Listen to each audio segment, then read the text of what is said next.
Guys, so today is day 3 and today I'm going to be sharing how I manage my fixed bills.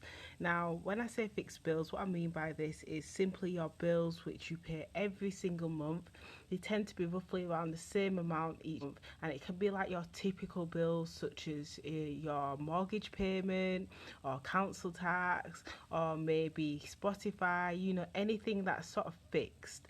So I have got an example here. This isn't bills. This is just an example for a YouTube video I did a few months back, but it's basically a very similar setup to how I manage mine personally. There was just some parts of my budget where I want to keep to myself.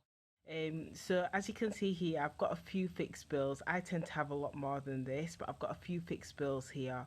The first thing I've done is I've listed them all down, because when I first started my debt-free journey, my bills was coming out all place. I had some at the end of the month when I was absolutely skint.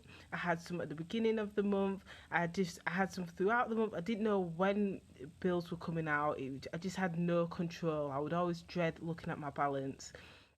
So the first thing I did is list all my bills down. The next thing I did is I listed the date as well. So you can do this very simply by heading into your banking app, and then you can actually find out the current date or due if you have online banking. And then another step that I took personally is I moved all my bills to the beginning of the month. Now there were a couple, about 2 or 3, where I can't move them to the beginning of the month, and I have to make sure that I pay them on that day. However, majority of bills will allow you to change your bill date to a date that suits you. So for me, that was the first of the month. Bills that I can't pay on the first of the month, I tend to keep them in a separate savings account in the same bank, just to have the money aside, just so that I know that I'm definitely not going to spend it or touch it. It's just a way of me just not trusting myself, really.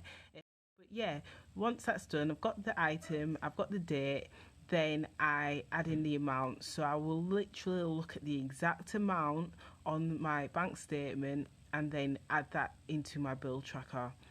Once I've all the bills, and then I total it up, and then I've got an exact amount that I need to ensure that I have in my bills account. So that's all set up, and then I just simply need to add in all the months for the next 12 months. Once that's done, payday will arrive, and then when payday arrives, then I look on my bank app, and then I make sure that I can see that the payment has left my account. Once it's left my account, then I tick each one of these bills off, and then I'm certain that I've made payments for the month, and then I'm up to date with anything. And the ones which are not on payday, I tend to highlight so I know to keep a lookout for those. So I would have 2 bills to make sure that I keep a lookout for later on in the month. Yeah, this is how I manage my fixed bills.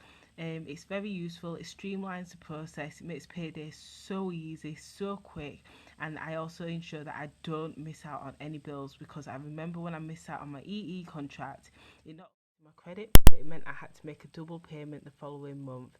So I made a promise to myself that I would always ensure that I check my bank statements every payday.